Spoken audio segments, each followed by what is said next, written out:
کہتا ہوگا زبور 23 کہ خداوند میرا چوپان ہے، مجھے کمی نہ ہوگی۔ سو بتایا جاتا ہے کہ سپاہیوں نے بادشاہ کے حکم کے مطابق بادشاہ کے سامنے، اور نہ صرف بادشاہ کے سامنے، تمام لوگوں کے سامنے یوحنا رسول کو گرم تیل کے کڑائی میں پھینک دیا جاتا ہے۔ بادشاہ یہ خیال کرتا ہے، لوگ بھی یہ خیال کر رہے تھے کہ آج یوحنا رسول کا آخری دن ہے، اور یہ خیال کر رہے تھے لوگ کہ ابھی کچھ ہی دیر میں ہم اس کی لاش کو دیکھیں گے، اس کی ہڈیوں کو دیکھیں گے۔ پر مسیح میں میرے عزیزو، خدا کا کلام ہمیں بتاتا ہے کہ خدا اپنے لوگوں کو بچانے کی قدرت رکھتا ہے۔ سو بتایا جاتا ہے کہ کچھ ہی لمحے بعد یوحنا کو رسوں کے ساتھ واپس کھینچا جاتا ہے، اور جب اسے گرم تیل کے کڑائی سے نکالا جاتا ہے تو لوگ حیران ہو جاتے ہیں کہ جس طرح خدا نے صدرک مسک ابن نجو کو بچایا، خدا نے یوحنا رسول کو بھی بچایا۔ اس کے سر کا ایک بال بھی نہ جلا، اسے ذرا بھی زر نہ پہنچا، کسی طرح کا نقصان نہ پہنچا۔ بادشاہ، وہاں پر رہنے والے لوگ، سپاہی حیران ہو گئے کہ یہ کیسا ماجرا ہے، اور انہوں نے اس بات کو جانا کہ واقعی جس کا یہ نام لیتا ہے وہ بچانے کی قدرت رکھتا ہے۔ سو مسیح میں میرے عزیزو، ہم آگے یہ پڑھتے ہیں کہ جب انہوں نے یہ دیکھا کہ ہم یوحنا کو مار نہیں سکتے کیونکہ الہی قوت طاقت اس کے ساتھ ہے، تو پھر بادشاہ نے یہ حکم صادر کیا کہ اسے قید تنہائی کے لیے پتمس کے جزیرے پر پہنچا دیا جائے۔ سو بادشاہ کے حکم کے مطابق یوحنا رسول کو پتمس کے ٹاپو میں قید کر دیا گیا۔ اسی لیے یوحنا رسول یہ بات کہتے ہیں کہ خدا کے کلام اور یسوع کی نسبت گواہی دینے کے باعث اس ٹاپو میں تھا جو پتمس کہلاتا ہے۔ سو مسیح میں میرے عزیزو، اس کے دشمنوں نے سوچا کہ یوحنا کا یہاں اثر نہ ہوگا، اور سختیوں اور مصیبت کے سبب سے یہ یہاں ہی جان دے دے گا۔ اور بتایا جاتا ہے کہ پتمس کا ٹاپو ایک چٹانی جزیرہ تھا جو رومی حکومت نے مجرموں کو قید تنہائی میں رکھنے کے لیے منتخب کر رکھا تھا، مگر خدا کے خادم کے لیے یہ بے رونق جزیرہ آسمانی بارگاہوں کو جانے کے لیے شاہراہ ثابت ہوا۔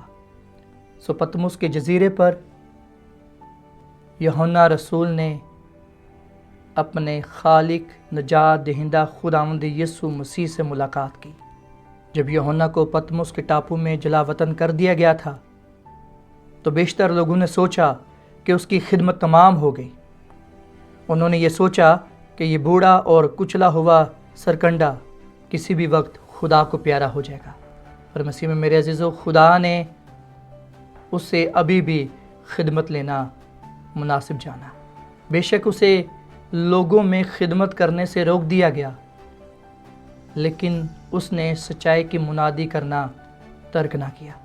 سو مسیح میں میرے عزیزو، یوحنا رسول کی زندگی، اس کی خدمت، اس کی گواہی ہم سب کے لیے مشعل راہ ہے، اور ہمارے سامنے ایک مثال پیش کی گئی ہے، بہترین مثال، عمدہ مثال، کہ ہر طرح کے حالات میں خدا کے ساتھ وفادار رہا جا سکتا ہے۔ سو مسیح میں میرے عزیزو، میں اور آپ بھی یسوع مسیح کی خاطر ستائے جائیں گے، لعن طعن کیے جائیں گے، یسوع مسیح کی منادی کی نسبت ہو سکتا ہے کہ ہم قتل کیے جائیں، پر ہم نے یوحنا رسول کو یاد رکھنا ہے کہ وہ خدا کے ساتھ وفادار رہا، اسی لیے اس نے وہ تجربہ حاصل کیا جو کسی اور کو نصیب نہ ہوا۔ سو مسیح میں میرے عزیزو، یوحنا رسول کی زندگی سے ہم یہ بھی سبق سیکھتے ہیں کہ ہر دور میں ابلیس نے خدا کے لوگوں کو ستایا ہے، اس نے انہیں اذیتیں دے کر موت کی نیند سلایا ہے، مگر شہادت کے ذریعے انہوں نے فتح کا تاج حاصل کیا۔ انہوں نے اس کی قوت میں گواہی دی جو ابلیس سے زور آور ہے۔ بدکار لوگ بے شک بدن کو دکھ دے کر جان لے سکتے ہیں، مگر وہ اس زندگی کو ہاتھ نہیں لگا سکتے جو یسوع مسیح میں چھپی ہوئی ہے۔ ابلیس مسیحی بہن بھائیوں کو قید خانہ میں بند تو کر سکتا ہے، مگر وہ ان کو اپنی قید میں نہیں رکھ سکتا۔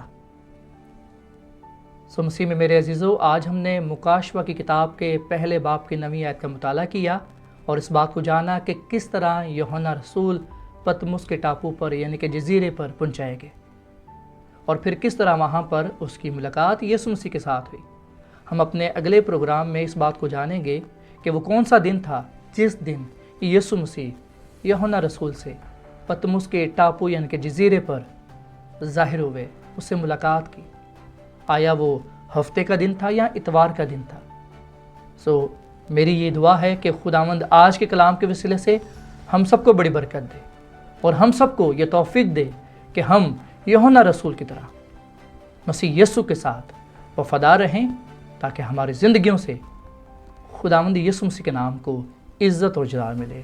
خداوند آپ سب کو بڑی برکت دے، آمین۔